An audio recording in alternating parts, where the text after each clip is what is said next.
Well, just to give a recap, that it was on September 27, 2020, that the three farm bills were given presidential assent and they were notified in the Gazette of India and became the farm laws.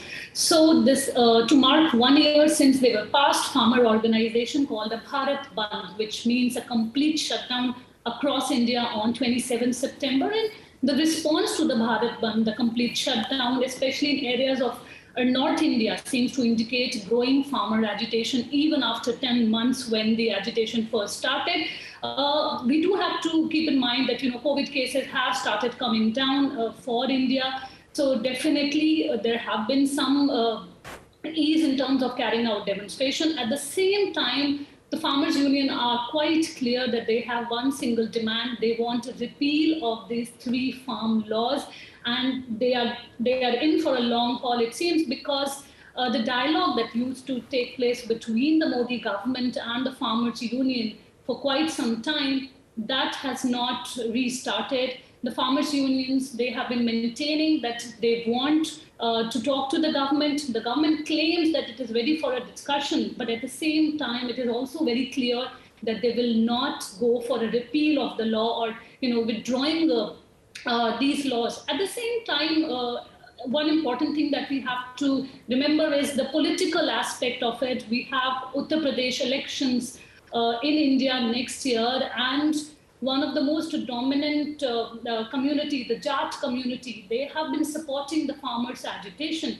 So there are indications, reports suggest that this could have some bearing on the Uttar Pradesh election, something which the BJP seems to they don't agree with that statement that it will have any impact as far as the farmers' agitation is concerned. They have also tried to increase the sugar cane prices because the Western UP farmers essentially are the biggest producer of sugar cane, but the farmers still believe that that is not enough. They want something more, and they have lent their support to the overall agitation.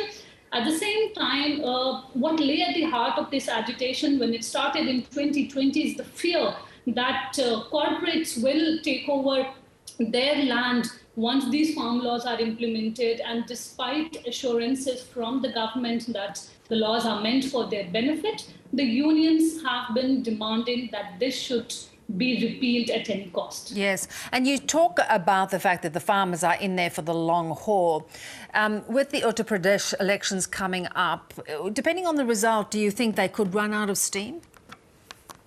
Well, there are reports that suggest that, as I pointed out, Western UP is the key area whereas they have, given their support, a section of them have given their support to the farmer agitation. And the fact that the opposition is also with supporting the demands of the farmers union, it is definitely shaping up as an election issue. How the BJP will fare as far as the elections are concerned, that will definitely have an impact on how this will shape up, how the farmers union will shape up. For now, they are quite clear that they will continue their protest. They are already still sitting at the borders of Punjab, Haryana and Delhi. And at the same time, they're also getting support from a few other states. So they are definitely in for a long time. And Neelam, what impact is this having on agricultural production with, farmers sidelined with all these protests? Well, I wouldn't say that the protests definitely are having a complete, impact. I mean, I'm also not the right person as far as the economy is concerned, but as far as these three farm laws are concerned, the government has been maintaining since they have been implemented.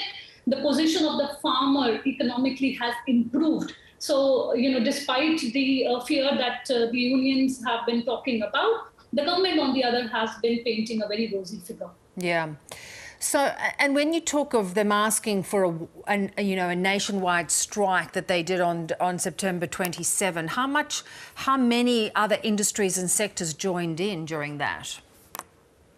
Well, there are a number of, especially Punjab, Haryana, they did support the agitation. Some parts of Kerala also, lent their support. But at the same time, traffic was definitely disrupted. So people had to, take note of the fact that there is a agitation going on. So in that respect, one can say that the Farmers Union were able to, sort of bring the focus back on the agitation. Yeah. Neelam, good to have you on. Thank you very much for your time. Thank you.